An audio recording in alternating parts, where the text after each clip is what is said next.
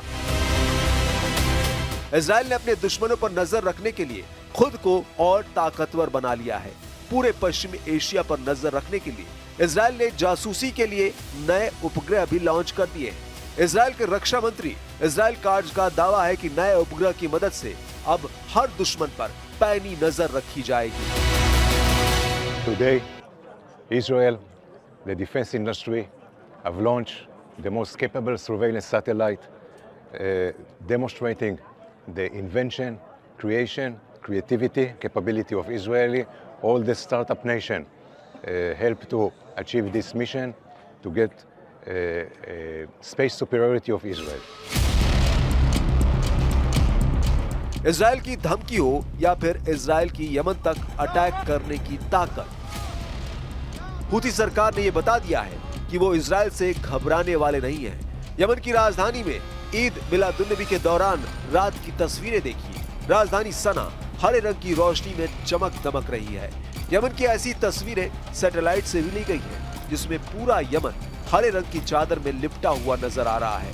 मस्जिद, सरकारी इमारत और घरों को ईद मिलादुन्नबी के मौके पर ऐसे सजाया गया है जैसे लग ही नहीं रहा कि एक हफ्ते पहले इजराइल ने यहाँ पर हमला भी किया था। यमन के इसी जोश को लेकर उसके दुश्मन बहुत ज्यादा अलर्ट हो गए हैं, क्योंकि यमन ने ऐलान किया है कि इजराइल पर उसके मिसाइल अटैक जारी रहेंगे।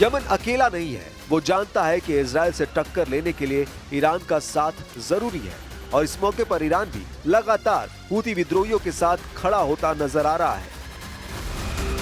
ईरान के सर्वोच्च नेता अली खामनेई ने कहा है कि यमन के बहादुर जो भी कह रहे हैं वो सही है और गाजा में तबाही मचाने के लिए इजराइल को सख्त से सख्त सजा मिलनी चाहिए।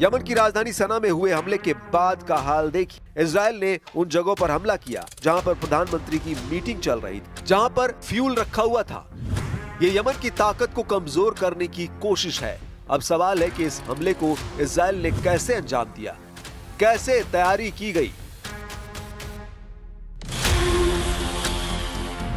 अब उसकी तस्वीरें देखिए, क्योंकि इसी वीडियो में ईरान के लिए बहुत बड़ी वार्निंग छुपी हुई है। यह इजराइल का F-15 फाइटर जेट है जो उसे अमेरिका से मिला है। इस फाइटर जेट में लगा हुआ बम देखिए। इजराइल को यह विमान भी अमेरिका से मिला और इसमें लगा बम भी अमेरिका ने दिया। अब यही बम इजराइल ने यमन की राजधानी सना पर गिराया है। इजराइल के पास 66 F-15 फाइटर जेट हैं और अमेरिका उसे 25 और विमान सप्लाई करने वाला है। ये 4.5 जनरेशन का फाइटर जेट है जो 8000 किलो तक के बम लेकर उड़ सकता है। अतिरिक्त टैंक और रिफ्यूलिंग के बाद इसकी रेंज 4000 किलोमीटर से भी ज्यादा हो जाती है, यानी ये 2000 किलोमीटर से ज्यादा के दायरे में मिशन को अंजाम दे सकता है। क्या ईरान में अब ऐसे धमाके होने वाले हैं जैसे यमन में हुए हैं? वैसे ईरान पर हमले के लिए नेतन्याहू को दुनिया का सबसे खतरनाक हथियार देने की मांग की जा चुकी है। अब इजराइल इस धमाके से 10 गुना ताकत वाला ब्लास्ट करना चाहता है। ऐसा सिग्नल नेतन्याहू बार-बार दे रहे हैं।